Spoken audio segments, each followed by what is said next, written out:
andro maromaro mialohan'ny lalao fifanitsanana amin'ny Tchad Kenya valomifolo izay tompon-dakany Afrika ho an'ny mpilalao milalao eto an-toerana dia nanomboka ny fifondronana ny ekipa pirenena malagasy ny fampitoana tetsy amin'ny foibe ny fédération malagasy ny baolina kitra mialohan'ny Engana any amin'ny centre de formation Carillon 30 kilometra eo mialana Antananarivo miantsinanana ny azahana antsoina avokoa ireo mpilalao sangany rehetra izay milalao eto an-toerana tsy niandry ela fa vao ny paikateny Carillon tokony teo amin'ny roa ariva teo dia efa samy nizotra tany amin'ny trano atoriny avy satria tao anatin'ny programa dia isy avy hatrany ny fanazarantena tamin'io andro io.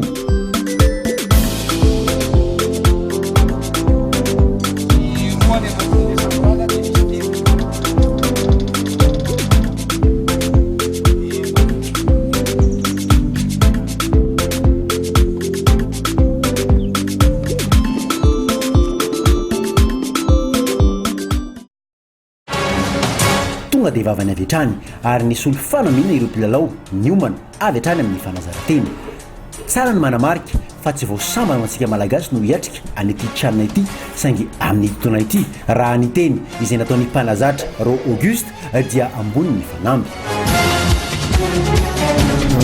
malagasy aloha niatrika sanina tamin'izay efa niatrika sany indray mandeha izy fa lalaka premier tour fa mitanjona antsika malagasy zao dia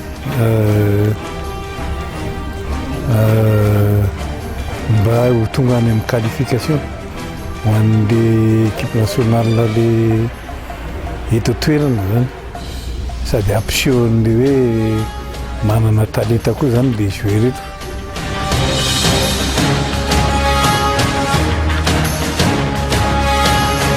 mazava ho azy misy ny paikady nomany Ro Auguste sy ny ekipany amin'izao Tchad izao mila apetraka ao anatin'ny fotoana fohy eo amin'ireo mpilalao izany mba ahitana fahombiazana.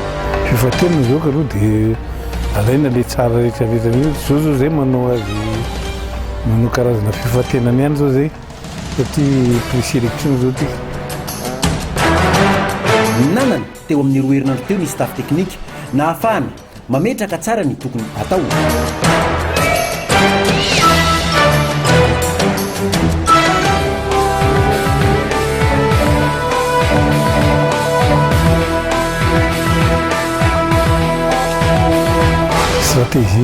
stratégie hoentina dia ny fomba hamonoana baolina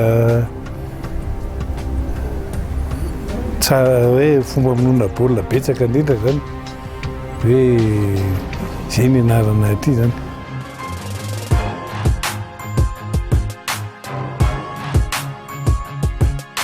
Mbola tafiditra ao anatin'izay ihany koa ny fitiliana ireo izay mpilalao hiatrika ny lalao.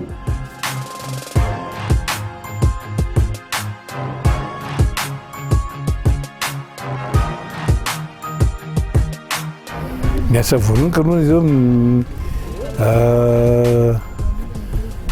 mijery ny élément tena hoe izy ny andrafitra ny ekipa zao zany ny andrafitra ny ekipa pirenena misy 120 misy 7 mety eo amin'ny 20. Ho an'ny mpilalao kosa miavaka ny zavatra hoentiny ity Tchad ity satria hatramin'izay dia niankina foana tamin'ireo mpilalavinahitra avy any ivelany.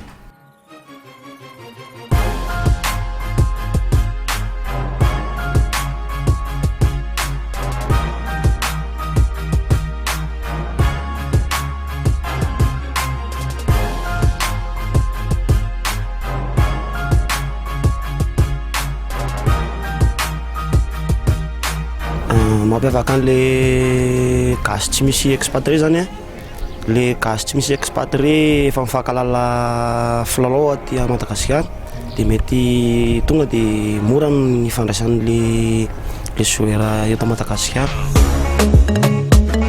Hatrizay dia be ny fahadisom-panantenana ho antsika malagasy teo amin'ny fifananana iraisam-pirenena mametraka fanambany anovan'izay ireo Baraya de Madagascar Tchad ireto. Purchase your tracks today.